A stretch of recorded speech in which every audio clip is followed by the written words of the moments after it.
A very special edition of the Saturday Morning Country program right here on 101 FM. That song, Brendan Walmsley, Rose and Rodeo, took out the Best New Talent Award back in 2000 at the Tamworth Country Music Awards.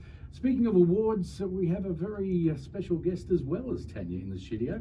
You know him, you listen to him every Thursday night, and occasionally he fills in for me of a Saturday morning when I'm away, and of course does his stint on the Breakfast in the Country on Sunday mornings. Of course, I'm talking about Hal Taylor. Good morning, Hal.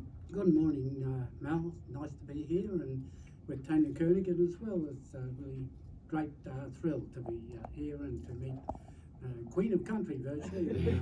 No, I'm not the Queen of Country. No. Yeah, and of course, when we started to put the program together, we're talking about the Tamworth Country Music Festival. Little known fact around these walls here at the station is that you do have a golden guitar, Hal. Yes, Mal, got it back in 85, January 85. Back in 83 and 84, went through Bible College, and 1985, January, I won the Golden Guitar Award for the Best Country Gospel Song with about 200 entrants. Yeah. And I won it over the whole lot. So it was a real thrill to see my name up on the Tamworth Town Hall. And my friend, he said, you won. I said, what? So you took out the award. What happens then? I mean, I haven't been, but both of you have been in that side of the things. Yes, well, I went on the local radio station in Tamworth. 2TM would have been, yep. Yes, and of course they played my the Lighthouse, the song, yep, entitled, and on the local radio station down there. It was a real thrill. Then I had to sing in front of the whole town hall, packed from the front to the back. Couldn't fit another sardine in the place. It was really packed, so a real thrill of my life. And of course they gave me the great big award, the Perpetual Trophy, which they put my name on, as well as the Golden Guitar, of course, as well. And of course, you've performed at what he's talking about, the big concert at the end, Tania, haven't you? Yeah, when I first started going to Tamworth and being a part of the awards show, it was held at the showgrounds, and they turned the whole indoor arena into an awards ceremony event. And then it moved to, of course, the Trek Centre just out of town, to the Tamworth Regional Entertainment Centre, which is massive now. And I think it holds about 5,000 or 6,000 people.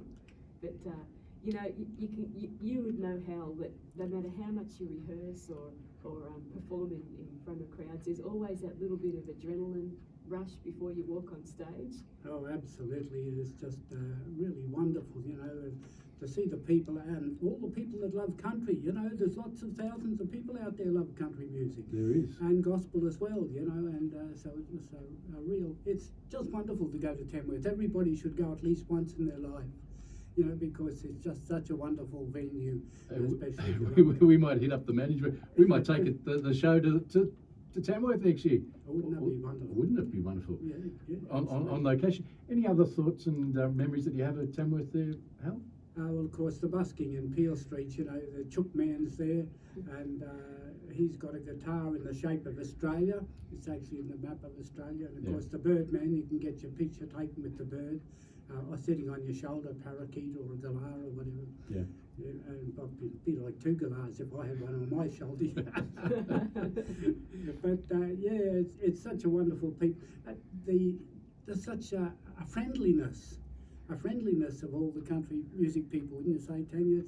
It's just wonderful, I think that's the country towns as well, I mean, I grew up, I spent 6 years in Scone, which is about an hour and a half down the road, as a young teen, and my memories of Tamworth is we used to go there and play football for school and those sorts of things. But now you've been on both sides, Hal, because you've won an award, you've performed, but you go back.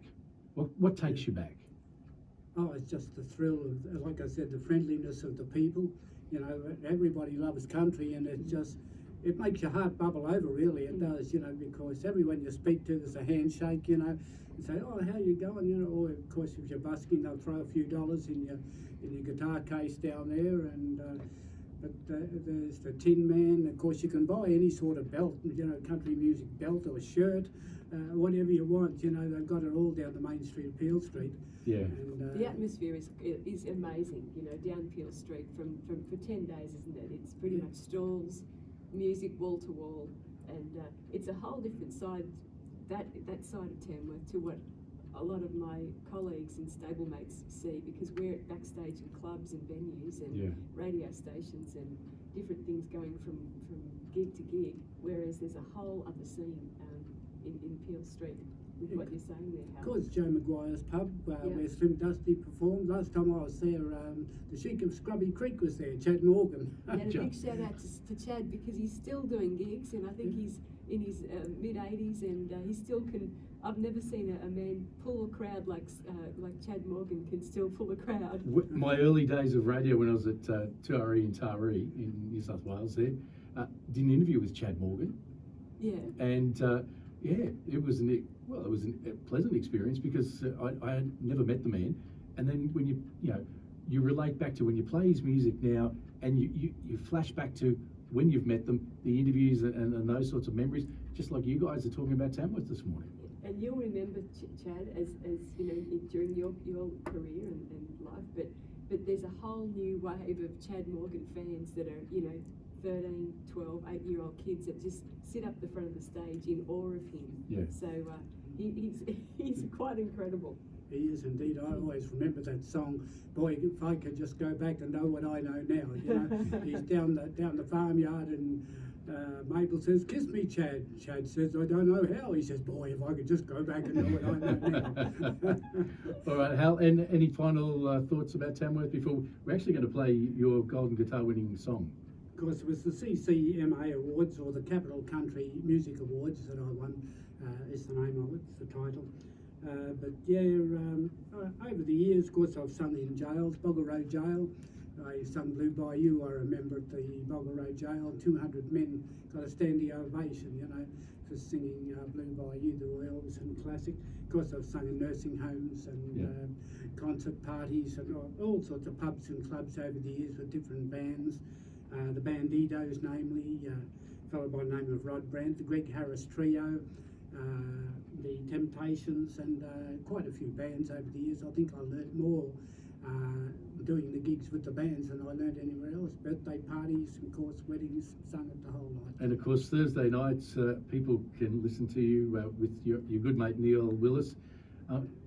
And the number of people here at the radio station who didn't know that you have a golden guitar. So you're just a quiet, unassuming guy that just puts in every week here at the station. So thank you very much.